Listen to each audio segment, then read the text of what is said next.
because really that's no different to TTIP. So in mid-September, the fourth round of negotiations of the UK-US trade deal was completed, with most of the chapters of that trade deal now being quite advanced and several nearing completion. So we know, for instance, that there's been significant progress on the chapters on what's known as sanitary and phytosanitary measures, which includes food safety standards. Think chlorine wash chicken and hormone injected beef, and cross-border trade in services, as well as telecommunications, financial services, and intellectual property.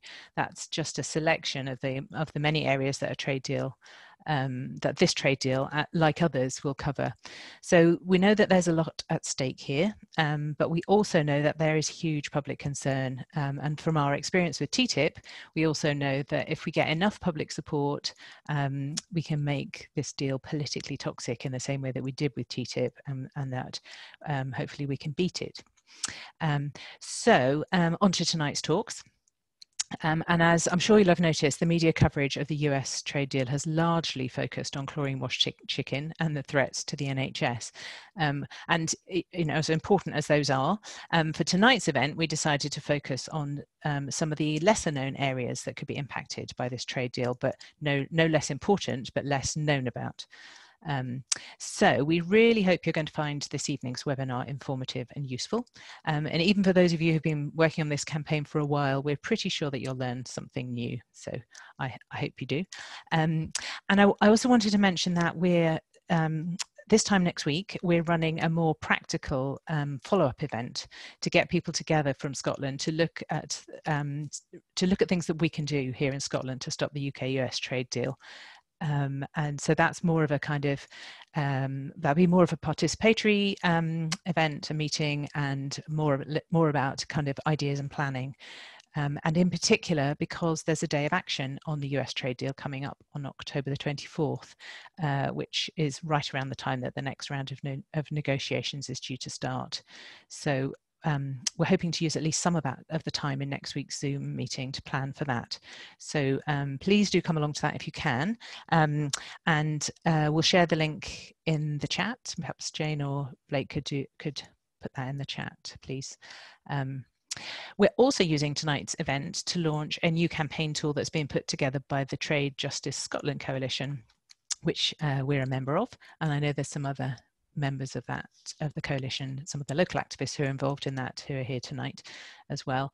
And the aim of of this new campaign tool is to help build the movement of people opposing a UK-US trade deal. So it's an online pledge that you can share with anyone who's interested and ask them to sign up to it. And then the coalition will keep in touch with them with ideas and suggestions for taking action as part of the campaign.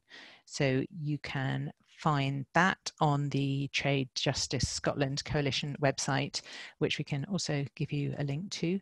But also, actually, Jane's going to give a bit, once the talks are done this evening, Jane's going to give a bit more detail about that. So just before I hand over to our speakers, I just wanted to mention just how you can interact when asking questions and things. Obviously, at any time during the course of the evening, you can put your thoughts and comments in the chat. But if you want to, we're going to have some time for like Q&A with the speakers. If you want to direct a question to be looked at, to be answered by them after they've spoken, could you please use the Q&A button, which is along the bottom, just so that it's easier for us to spot those. I'll keep an eye on that. I just wanted to say a very big thank you to our three speakers for this evening. We're going to, the order of events is going to be that Matthew is going to speak first, and then we're going to take a few questions for Matthew, and then he has to head off for family bedtime duties, and then we'll have Chloe and speak, and then Jean speak, and then we'll do questions for both of them after that. So I'll start by introducing Matthew, and then I'll introduce Chloe and Jean properly just before they speak. So Matthew Rice is from the Open Rights Group Scotland, which is a digital campaigning organisation working to protect the rights to privacy and free speech online. And he's got an academic background in human rights and law, and has previously worked for Privacy International. So Matthew, thank you very much, and I'll just hand over to you now. Thanks, Liz, and thanks Global Justice Now for giving us the opportunity to discuss our issues when it comes to these new emerging trade agreements. So yeah, very quick elevator pitch for Open Rights Group. We're a digital rights campaigning organisation, grassroots, focused on operating across the United Kingdom. So we have local groups based in London, Manchester, but also in Aberdeen, in Edinburgh, in Glasgow, in Dundee sometimes. When we work broadly on questions on the right to privacy online and freedom of expression online. And both of those areas are at the forefront, really, when it comes to the trade negotiations. So in the past, digital issues haven't really been a huge part of the UK's trade agenda, because often they were set within the European Union and often dictated from there. As a result of our exit from the European Union, that is all now on the table. And digital trade more generally is an issue that has not really had much of a foothold in trade negotiations, but is becoming more and more important, and in the wrong directions, unfortunately. So for us, there are three key areas for digital trade that we want to bring the public's attention to, and those are on data flows and standards, intellectual property and enforcement, and control of software. All of those sound like a little bit kind of esoteric and geeky, so what I want to do now is try and go like a little bit under the hood to explore what each of those mean, and they actually have some really practical consequences for our day-to-day lives.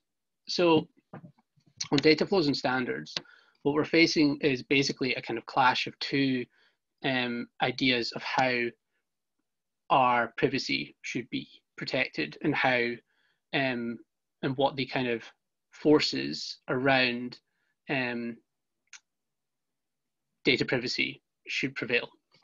So on one side, we have the European Union standards, which is what currently apply, which is set by the General Data Protection Regulation, which says data protection is a fundamental right established in the Charter for Fundamental Rights, and you must accept that that fundamental right to protect an individual's data if you want to access our market. It's not negotiable, and with that comes all these responsibilities to process data fairly, to do it lawfully, to require consent for certain processes, to secure, to store data securely, or risk punishment for data breaches. On the other side, you have the US model, which says that privacy and data is merely just a kind of contractual negotiation between you and a company that wants to provide you with a service. And so if you sign their contract, they are allowed to do what they want with that data. There is no fundamental right to data protection as it exists in comparison to the European Union. So there's no federal law protecting data privacy, and there's actually very sparse sectoral laws as well. So for us at this stage, any piece of personal data that we have is protected under the remit of GDPR. If the US, which has pushed its standards under the USMCA, which basically says nothing should be able to restrict the flow of data between nations. If that standard, which is what the UK is basically adopting and placing in front of the European Union as part of its negotiations, if that prevails, then anything that might be seen as an illegitimate barrier to US companies engaging in a data market could be struck down. And so that could mean things like currently medical data is is protected, and in fact is considered special category data, so has extra layers of protection attached to it. The US has very weak sectoral laws under medical privacy, which basically then, once it moves out of hospitals at all, then it becomes fair game. And in fact, pharmaceutical companies, prescription providers, all of these kind of like the wider kind of medical market can begin to access personal data. And so this also includes things like Apple being able to suddenly take any data that you may consider that may be considered well-being or wellness data, which is basically health data, that's not going to be protected under any kind of US health privacy law. Additionally, we have lots of consumer law issues. So the right for credit card companies to basically take any of your purchasing habits and sell them to the highest bidder is something that is quite restricted. It might not feel very restricted in the UK, but is actually fairly restrictive in comparison to the US. So any kind of purchasing behavior you may have is basically fair game to then bundle up and sell to third-party brokers and data brokers.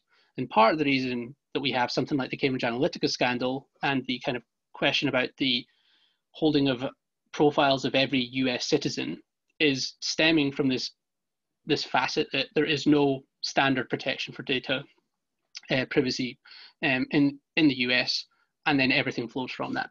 And that is what is prevailing in the US standards for negotiation on data standards.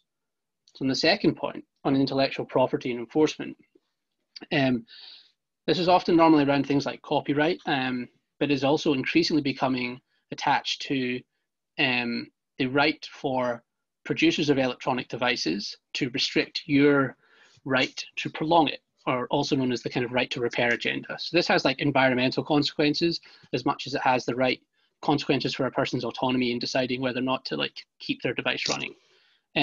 So this is often called DRM or digital rights management tools. Basically anything with a computer in it, which when you think about it is sometimes your fridge, your car, your security camera, perhaps. All of these things have some form of intellectual property built into it.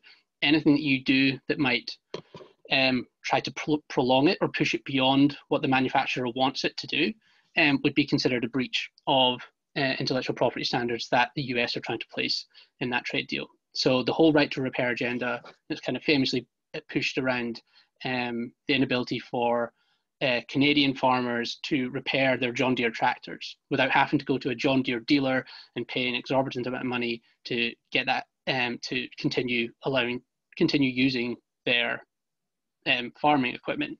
But basically they see it as a computer repair shop instead. And there's a kind of huge change that's going to come from that as the Internet of Things continues to grow, and as we have kind of further and further networked, connected devices coming into our daily lives.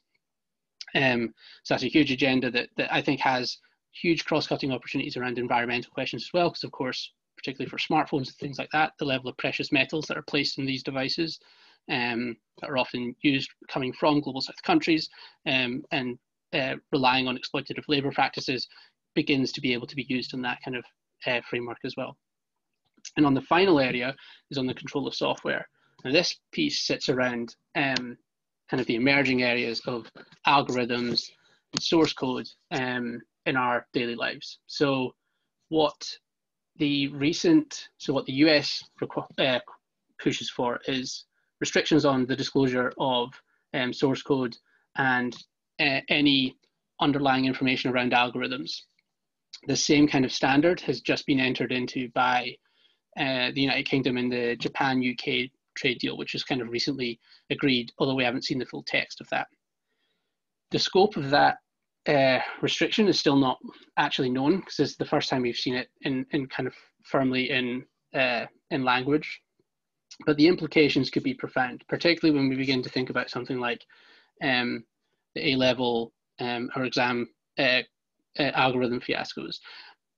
More and more of our public services are adopting some form of automated decision in some way in our lives. So while the kind of forerunning example is recently education. We also see it being used in welfare benefits, sometimes in judicial scenarios as well, deciding on sentencing guidelines, that kind of thing.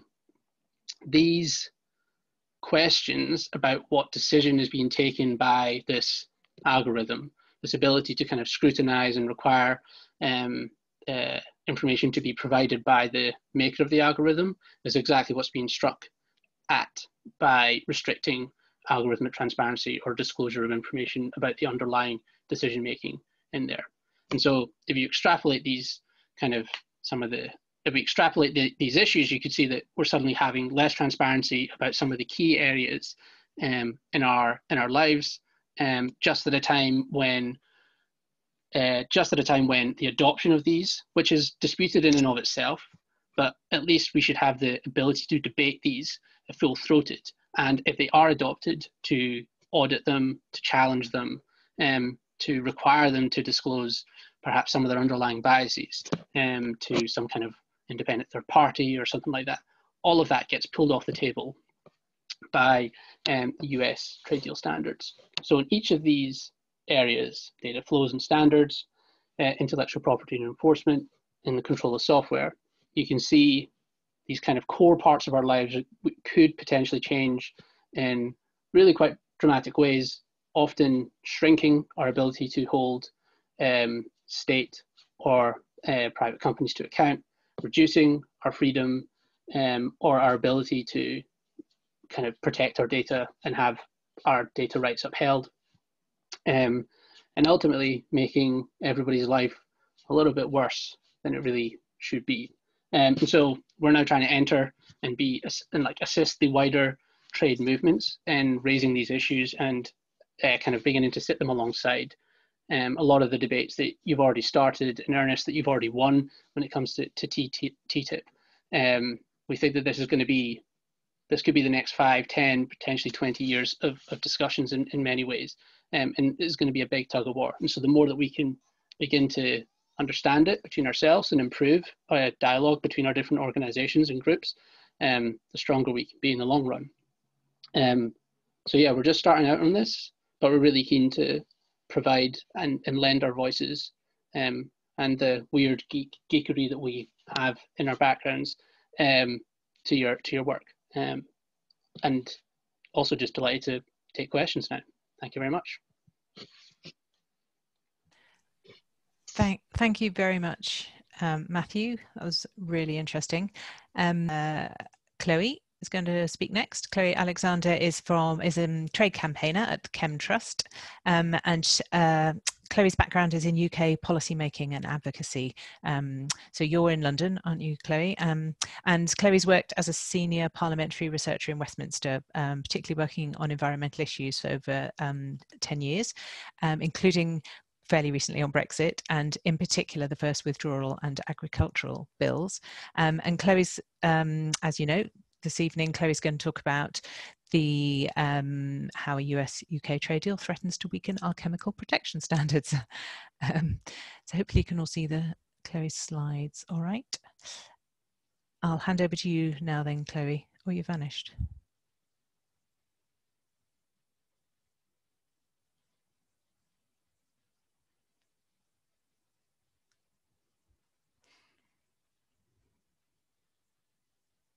So I don't see Chloe anymore.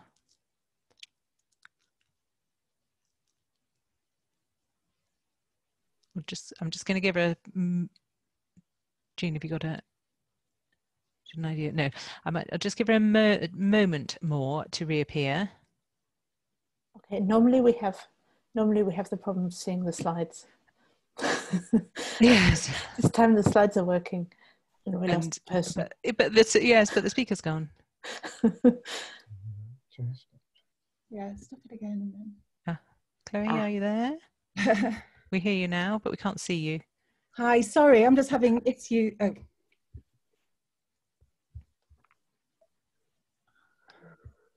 Oh. That's such a good background. Okay, that's looking better, and we can still see you. Great. I think you're nearly there. Hey. Yay! Great. I'm gonna mute and hand over to you. I'm then, just Chloe. there.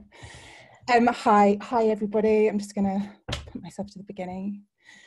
Hi, I'm Chloe Alexander. I'm trade campaigner at CHEM Trust. Really delighted that we have the opportunity to share with you all our concerns, and also especially if you're TTIP veterans, then you may well be aware that chemicals was one of the kind of big issues in those talks, and the chemical sector was set to be the second biggest beneficiary of that agreement had it gone through. So it's good to have you all listening. I'm going to look at how a US UK trade deal threatens, is particularly toxic for our chemical protection standards, and that's the structure. So just a little bit about us.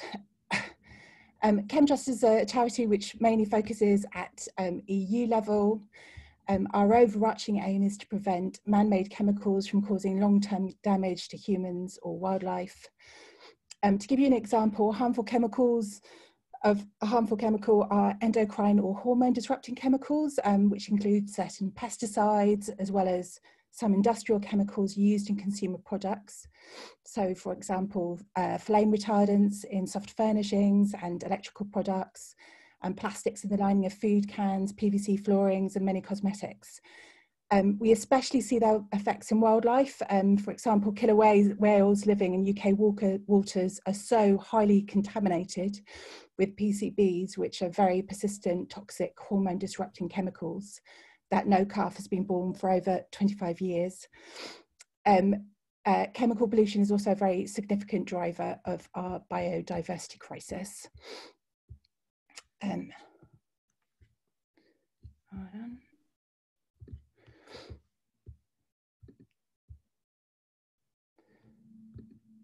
Okay, the aim of chemicals regulation is to try and establish which of these chemicals are dangerous, and then to put in place measures to ensure that they're used safely or not used at all. Until the end of this year, the UK is within the kind of most protective framework in the world. The EU system, which is called REACH, Registration, Evaluation, Authorization and Restriction of Chemicals Regulation. And it's managed by the European Chemicals Agency. When it came into force in 2017, it put the onus on industry, making them responsible for the safety of their chemicals. But just like with digital rights, we very much stand at a crossroads. Will the UK government agree a sensible deal with the EU that involves keeping UK regulations close to the EU? Or more likely, are we going to leave with either no deal or a minimal deal? The door is very much open for close regulatory cooperation with the US on chemicals and on everything else. The government said earlier this year it was not going to seek to remain within REACH, which actually was even an aspiration of the Theresa May government as part of these negotiations. And it's in the process of setting up a Great Britain regime, so just covering Great Britain, but not the Northern Ireland, which remains within the EU system, which means that we now face a period of flux and uncertainty, which provides much greater room for manoeuvre with the US. We know from trade deals, the US agrees with partners that it targets regulatory barriers to its products. And within the EU, REACH has always represented a very considerable barrier, and one that the US has long wanted to tear down. We know the US particularly wants to weaken REACH actually for geopolitical reasons too. In leaked cables, a US special envoy bristled against the way in which the EU uses its very considerable market as an instrument of soft power. So by setting much higher standards in the US for products entering in it, it's sort of effectively set the global trading standard for trading chemicals and manufactured goods, which is very significant. So, so what are the main differences? I mean, this is very similar to the sort of digital, because obviously, you know, in one we've got you know, a very sort of protective regime, and on the other a very weak one. And the decisions we make now about which system we're going to be more closely aligned with will be really critical in determining the level of protection for human health and the environment from harmful chemicals for many, many years to come. The Environmental Audit Committee has said that the gulf between standards in the US in comparison to the EU is particularly wide on chemicals. I'll run through some of the top line and very substantial differences in a moment, but if the UK agrees to likely US demands, we could see we may well have to accept US products containing chemicals which are banned or restricted in the EU. And it could also result actually in wider parts of a much weaker US system getting imported into the UK too. The EU system is not perfect, but the US system shows how successful US corporations have been in minimizing regulations on them. Under TSCA, which is the US Toxic Substances Control Act that was updated in 2016, the burden of proof falls very squarely on the regulator to prove harm, whereas under REACH, it's on the companies seeking to bring a chemical to market that have to generate enough data about it to demonstrate safety. In the US, the regulator needs to show a chemical presents an unreasonable risk to health and the environment, and also it needs to provide substantial evidence of harm, whereas the EU has a very quick and simple hazard or precautionary approach to authorising substances of very high concern. And in fact, the EPA, the Environmental Protection Agency in the US, is caught in what's described as a regulatory catch-22, in that it needs prior evidence that a substance presents a potential risk before it can start its own testing. But it's this information that shows whether or not there is a risk. And so on cosmetics, which I know is something that Global Justice Now really wants to be looking at next month, this gives the regulator, the FDA, very little pre-market power to require testing of or even to review cosmetic ingredients. Responsibility for safety is squarely in the hands of the manufacturer, who may use any ingredients they believe to be safe. Just, in fact, putting the product on the market is a substantiation by the manufacturer of product safety. By contrast, the EU prohibits in cosmetics the use of chemicals identified as carcinogenic, mutagenic, or toxic for reproduction, and it restricts hundreds of others known to provoke allergic reactions or skin sensitization, and those restrictions are all hazard-based. In the US, which requires a very complex system of risk assessment, this approach is considered unscientific, and it can actually take years to regulate a harmful chemical using this method. As a result, the FDA has restricted only 11 substances for use in cosmetics, and the EU has banned 1,623 so far.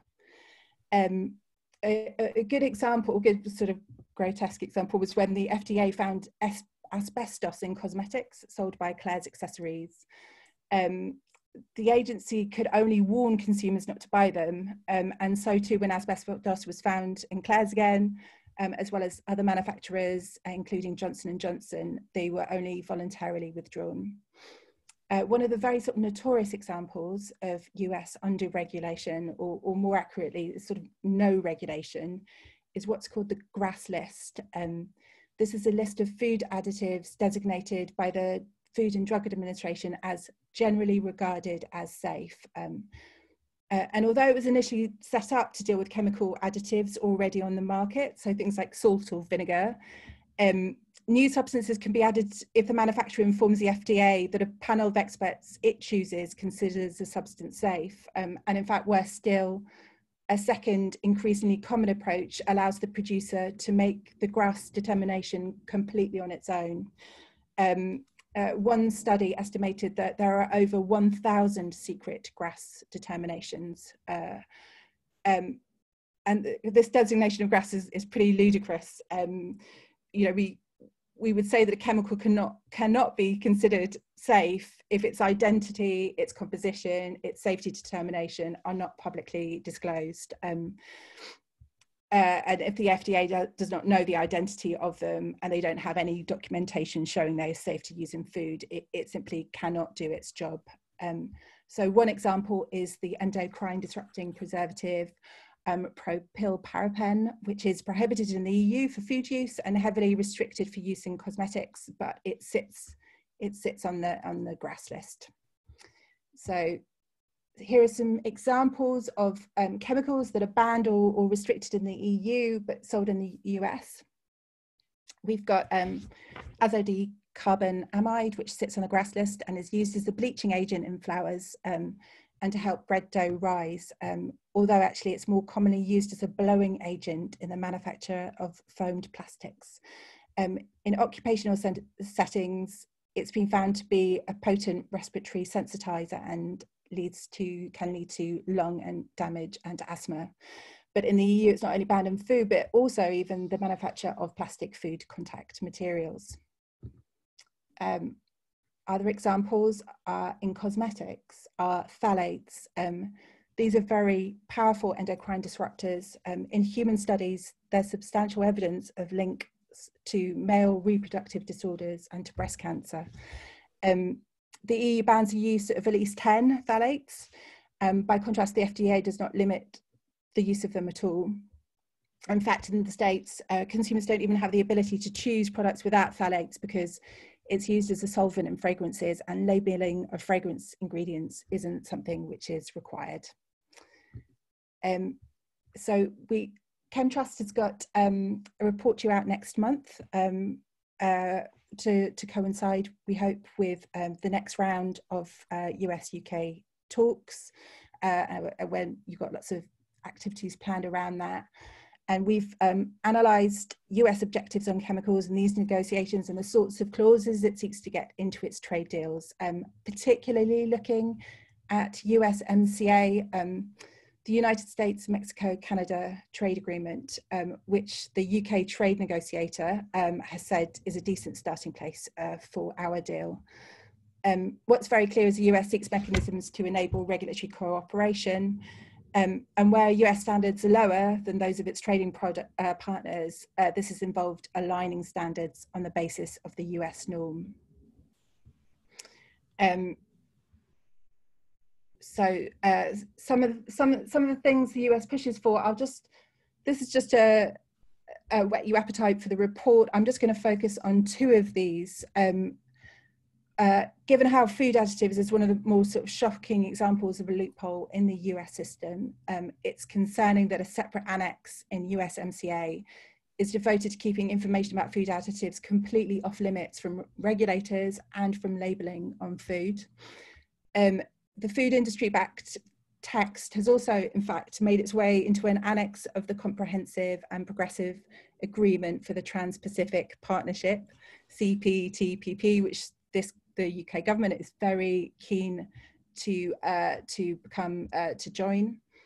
And the UK Trade Policy Observatory has also found that the EU regime on food additives was actually weakened when it was transposed into UK law via statutory instruments. So this could make it much easier for the UK to change its regulation of food additives to accommodate the US as well as other trade partners.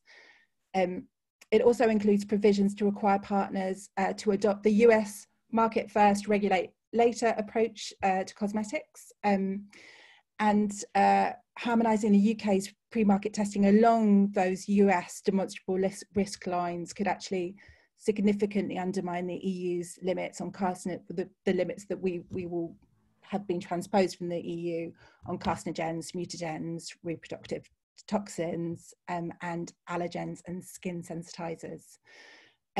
So kind of in conclusion of it, if UK trade negotiators bow to US demands, there's going to be an increased risk to our health and our environment from US imports. And while the benefits for kind of big multinationals of cooperation on chemicals are pretty self-evident, moving away from alignment with the EU could actually badly affect UK manufacturers who may have to find new export destinations for their produce, while also being undercut by lower standard US imports that are cheaper to produce, especially in Scotland, where chemical products are Scotland's second largest export category.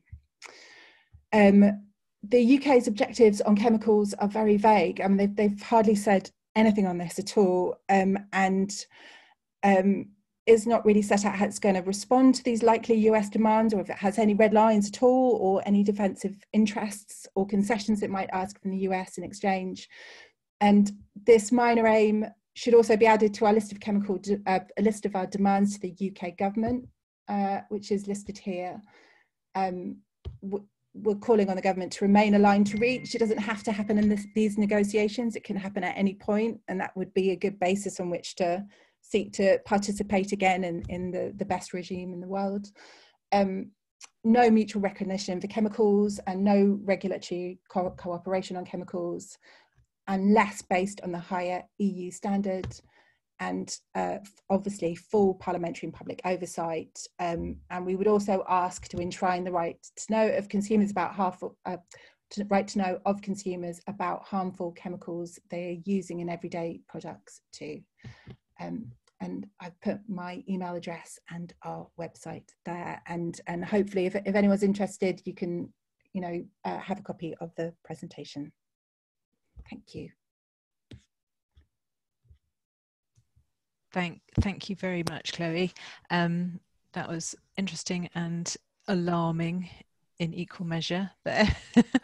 Because there was just a couple of questions, I was just thinking maybe we'll do them straight away, actually, if that's right with you, Jean. Or in fact, one was really a kind of if you want. So I see that. Oh, I'm sorry, I can't see your name. Is it Jenny? I think I can't quite see your name in the chat. It's recommending a documentary, Toxic Beauty, for anyone prepared for some real scares. And it is scary. The more you hear about this and the differences between the protections we have through REACH and what an American campaigner has described to us as the Wild West of cosmetics regulation, in particular in the US. It's a bit beyond belief, really.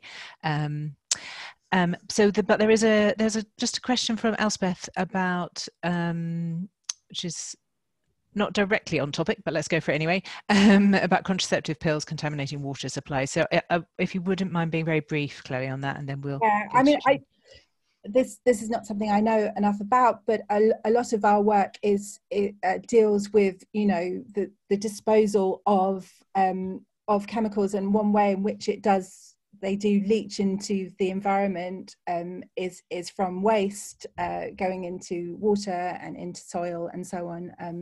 And so yes, there is that is one way in which wildlife and so on is affected. I'll see whether I can find a link. I think we probably have done stuff on contraceptives. We've certainly done stuff on pharmaceutical waste. I could follow that up with a link. Great, thank you. Linda, Linda has a question in the chat about it being worthwhile lobbying MPs on the impact of the trade deal on the chemical industry. But I think, so what we'll do is hang on to that question, because perhaps at the end we can talk about the various things it's worth lobbying MPs on, or not worth lobbying MPs on, and we can include that in there. Also, Chloe, feel free to answer Linda's second question in the chat there whilst Jean is talking, if you like. So so I will now hand over to Jean Blaylock, who's a long-time campaigner on trade and currently head of our trade campaign at Global Justice Now, but who's also previously worked for War on Want and Sustain, the Sustainable Food and Farming Network. And Jean is going to talk about the impact of a US-UK trade deal on our ability to tackle the climate crisis. So I'll mute and hand over to you, Jean. Great, thanks. Yeah, I'll not talk for too long. I just wanted to start by sort of spelling out something which I think has been implicit in everything that Liz and Matthew and Chloe have said, and it's something that I suppose is, in some sense, a sort of part of a given of my work, and sometimes I forget to say it, or I forget to explain it, which is that trade deals are really, really powerful. They override other types of international law, other types of treaties. They can override domestic legislation. I mean, that, in one sense, is why we're having this conversation.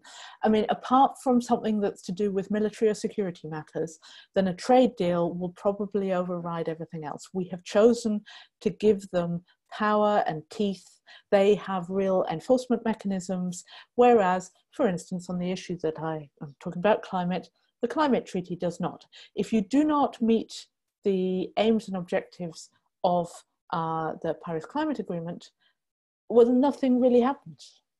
I mean, insofar as the public and civil society and other organizations can do, we would, you try and shame people, you try and make it an issue, but structurally nothing happens. Whereas if you break the provisions of a trade agreement, then sanctions will be imposed, and there will be threats of investors withdrawing from the economy, and it matters. And that's one of the reasons why we campaign on trade. And the other is because of the way in which, over the last couple of decades, trade rules have become this very convenient way of putting rules and regulations around, as Liz was saying, a very neoliberal, an extreme sort of market-driven approach into the rules of the trade deal, and things that would be controversial if you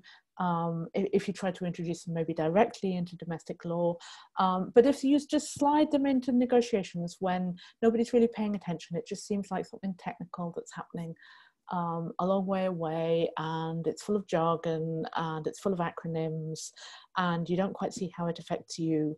And it's just that later there's something that you want to do, whether it's about improving the regulation around chemicals, or it's around realizing some things are happening in the online world that we didn't anticipate. Maybe we should introduce some new regulation. And somebody says, well, that's very interesting, but unfortunately it's against the trade rules, because you can only now do the things that exist in the trade rules. All of this space around may be interesting, but it's not really relevant. You can only look at what's in here.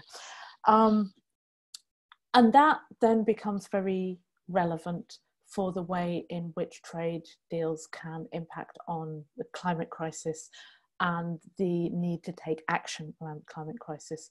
So, for instance, sort of a couple of, I would say that it can have impact in a couple of ways. One is to make the climate crisis worse, and the second is to limit and block the things that we try and do about it, the things that we try and do to tackle the climate crisis. So in making the climate crisis worse, trade deals will often encourage or even require increased trade in fossil fuels and fossil fuel intensive sectors at a time when we should be keeping fossil fuels in the ground. Now, with the US trade deal in particular, I mean, the US under Trump has done a couple of mini deals, or the USMCA, which was being referred to, which is the new deal between Canada, the US, and Mexico, the updated NAFTA deal. This had specifically had requirements around trade in gas, in fossil fuel gas and shale gas, particularly in the USMCA. Pipeline between Canada and the US is specifically referred to. So there are those specific things. It can also have provisions around what's sort of known as energy neutrality. So while we would think that, in any sane approach to climate action, you might be saying, well, at the minute, we want to discourage trade in fossil fuels and we want to encourage trade in renewable energy. And then your trade rules come along and say, no, you must be neutral as to your source of energy. You cannot distinguish according to where the energy comes from. You must treat them all the same. And so you are therefore encouraging more trade in fossil fuels. And the same with, in sectors such as intensive agriculture that are high in use of fossil fuel inputs, both in the sense of sort of chemical fertilizers and pesticides and machinery, and the clearing of rainforest and so forth. For we've just lost Liz. Maybe she'll come back. Okay, for the massive plantations of the type of industrial agriculture, are also contributions that are encouraged by trade rules. There is also, I mean, the sense in which our whole trading system, I mean, trade trade itself is always part of society. It always will be. We will always trade things. There are things that sort of, you know, that I make, that you want, that you make, that I want, and so trade makes sense. However, there are some things in the way that our globalized world has become that are supported by trade rules. So, you know, I make something, you make the same thing, but we sell it to each other. Or the ridiculous way that our world has become, where sort of there's something, and I make one component of it, and then we ship it to Argentina, who makes another part of it, and then it ships back to Europe for another bit, but then it goes over to the US. You know, it's made in 17 different countries, and this is also part of the issue around trade and climate. So that's the kind of making the climate crisis worse. Blocking climate action it goes to the very deregulatory sense of trade deals, which both, again, Chloe and Matthew were both referring to, but that trade deals are written to presume that leaving things to the market is always a solution, that regulations and laws and standards are trade barriers, that it's always better to just leave things to the market. And so you have things written into trade deals called necessity clauses, which will say that any regulation must be the least burdensome necessary for business. And that always puts a preference towards saying, well, let's take a voluntary self-regulation approach to this. Now, we've lost the last decade, more than a decade, of climate action to that kind of approach of saying, I'm sure we can leave this to voluntary self-regulation. I'm sure that, you know, if we just set up some forums and we talk about it, corporations will all understand that where their interests lie. And we know that nothing has happened. It's not working. We need a step change. And to do that, we need some binding mechanisms that will just force corporations and governments and society as a whole to just make a step change and start doing things differently. And that's where you really come up against this kind of thing where you may be coming up, you know, in climate discussions, sort of, I mean, they're so rich at the minute. They're not coming up with the sort of the discussions supported by groups like Extinction Rebellion and Fridays for the Future and the school strikes. And then, of course, in Scotland, sort of the mobilisations that are already beginning around the COP being hosted there, even if it's now been put off for a year. But you have so many discussions about ideas about how things could be done differently. And this is exactly when you then get that thing of people going, oh, well, it's very interesting what you're talking about around here. But unfortunately, it's against trade rules. So it's very interesting, but it's irrelevant because you can only do what's in the trade rules. And when faced with that, I mean, this is basically when we say, well, if the trade rules are stopping us doing what we need to tackle the climate crisis, we need to change the trade rules.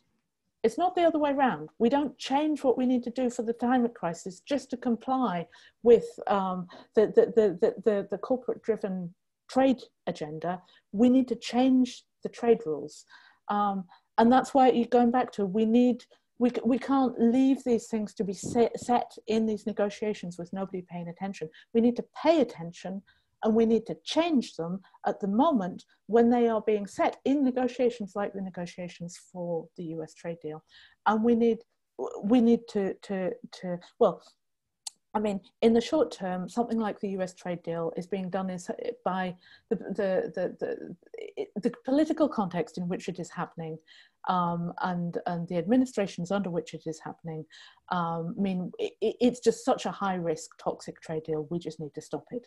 In the longer term, we need an entirely different approach to doing trade deals. We need one that says that the aim of a trade deal is not to remove all barriers to trade, but it's to set boundaries around trade to ensure that trade stops being this disproportionately powerful type of trade deal and instead becomes something that can support our objectives on the things that people care about, such as the climate, such as, you know, protection for in the online world, such as protection from dangerous chemicals, such as protecting the health system, you know, protecting from food standards, all of these things that matter to us, we need to ensure that trade deals become something that ensure that trade actually supports that rather than undermining all of these things. And just maybe quickly to sort of say a little bit, going back to what Liz was saying at the start, we need to, we've been campaigning around the US trade deal, and we have succeeded, you know, us activists, other groups and allies all across the country, in making certain issues toxic. And the government has been backed into a corner around issues around food standards, around the NHS. They've made promises, well, you know, we need to make those promises meaningful and hold them to it, but we also need to get the understanding it's not just chlorine chicken and the NHS, it's also the climate, it's also chemicals, it's also the online world. If we can make sure that people really understand that there are problems all the way through this trade deal, and if we can keep punching enough holes in it so that the corporate lobbyists who are pushing for these things increasingly, if agribusiness are not going to get the lowering of food standards, if the chemical industry finds that it has to comply with REACH after all, ideally, if the internet giants are told that they can't just keep existing in a deregulatory world, if the healthcare companies discover that they can't get their hands on the NHS, if the fossil fuel companies are told that they have to comply with climate regulation, eventually the whole trade deal will just collapse under its own weight. So I do just want to end by saying, you know, we can stop this deal. We can actually make a difference. We can prevent some of these. I mean, Chloe's presentation was very, very scary, and I really don't want that to happen.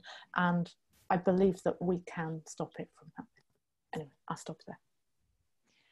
Thank you very much, Jean.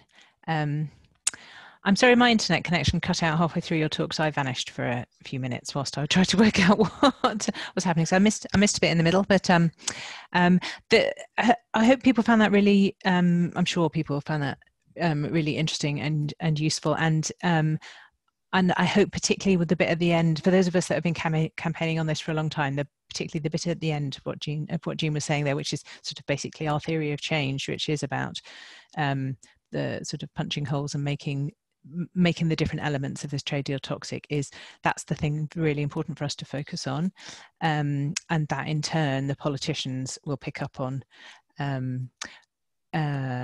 And so I was just going to ask if anybody has, we've got about 20 minutes in total, or maybe 15, because I wanted to give Jane time to talk about the pledge at the end. So if people have any more questions or comments, there was, Fran has sent in the chat to the panelists, has sent a